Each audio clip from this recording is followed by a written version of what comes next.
Step up to the kiosk. Look into the lens. In a fraction of a second, an automated camera system maps the geography of your face, searching for a twitch, a blink, or a sudden tightening of the jaw. The lens ignores your identity documents to analyze your intent. If your lip quivers, the machine flags you for deception. In 2024, the European Union passed the AI Act. This legislation was hailed as a global standard for tech governance, designed to keep artificial intelligence aligned with fundamental human rights. The act specifically targets invasive surveillance, banning real-time biometric emotion recognition to protect the privacy and dignity of EU citizens. Yet, at the external borders of Europe, the exact technology banned for citizens is actively deployed against those seeking refuge. Asylum seekers arriving at these borders are interrogated by automated virtual agents, systems with names like iBorderCtrl and Avatar. The EU justifies this through a broadly defined national security exemption. As this legal analysis highlights, systems like iBorderCtrl are explicitly carved out of the Act's primary protections. By exempting border control, the EU framework fails to verify the scientific accuracy of these tools. It creates a structural bypass exactly where the risk of algorithmic bias is highest. To understand why this exemption is so consequential, we have to break down the underlying psychological theory powering border control AI. The logic traces back to psychologist Ekman. He hypothesized that certain human emotions, like fear, anger, or surprise, are biologically hardwired and expressed the same way across all cultures. To quantify this, Ekman developed the facial action coding system, or FACS. It was a method to translate human expression into a standardized, readable format. FACS maps the face into discrete action units. The system measures exactly which muscles tense and relax, looking for micro-expressions, involuntary twitches occurring before you consciously control your face. The algorithm assumes a flash of fear during questioning equals active deception. Translated to the physical border, iBorderCtrl is essentially Ekman's hypothesis written into code and deployed as a virtual guard. This entire security apparatus rests on the belief that a universal biological baseline governs every human face on Earth. Modern science aggressively disputes that baseline. Researchers like Lisa Feldman Barrett have proposed a counter-framework known as the theory of constructed emotion.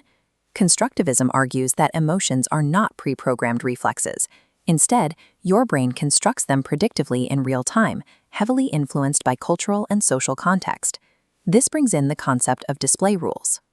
Different cultures have entirely different learned norms dictating when, how, and to whom an emotion should be shown.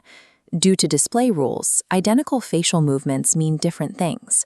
What Western algorithms call evasive may be a neutral baseline elsewhere. Trained on Western faces, these models cement a Western standard, consistently misidentifying expressions in individuals with darker skin tones and non-Western backgrounds. These errors dictate life-altering outcomes at physical choke points like Melilla, where African and Middle Eastern asylum seekers are processed. When border AI claims to detect deception in an Afghan or Syrian refugee, it is often just measuring a cultural divergence from a European baseline. We have already seen the danger of collecting biometric data without context. In Afghanistan, data gathered by U.S. forces was eventually seized by the Taliban to target those same civilians. Emotion AI at the border relies on invalid science. It transforms cultural differences into automated false positives for criminality. If the technology is demonstrably biased, how does the EU AI Act legally protect it? The answer lies in its legal foundation. The AI Act relies on Article 114 of the TFEU. Its primary objective is harmonizing the tech market, not necessarily policing human rights. This market-first approach creates a friction with the EU Charter of Fundamental Rights, which guarantees privacy and non-discrimination. The AI Act provides specific mechanisms to bypass those protections. The primary mechanism of evasion is Article 50, which provides a specific exemption for law enforcement and border control, routing state surveillance away from civil liberties. This security carve-out allows for widespread biometric surveillance without requiring an individualized assessment of threat. This broad legal cover ignores the established case law of the European Court of Justice. In rulings like the Johnston case, the court demanded that security exemptions be strictly proportionate and objectively justified. At the border, that proportionality vanishes. The exemption allows for the indiscriminate capture and indefinite storage of highly sensitive facial data. The European Union's legal architecture functions as a shield, protecting a flawed system from the scrutiny of established human rights. At the checkpoint, this legal and technical failure becomes a physical reality. A digital interface processes facial data and issues an automated rejection. The consequences cascade instantly. An automated rejection is permanently logged in systems like Eurodac, branding the asylum seeker as deceptive across the entire continent. There is virtually no due process. A refugee has no practical mechanism to appeal a machine's biometric interpretation of their lip twitch. In European jurisprudence, this configuration fulfills the criteria for indirect discrimination. The DH and others ruling establish the standard. A policy is illegal if a seemingly neutral system causes disproportionate harm to a protected group. Deploying a facts-based algorithm biased against non-Westerners under the guise of neutral security is textbook indirect discrimination.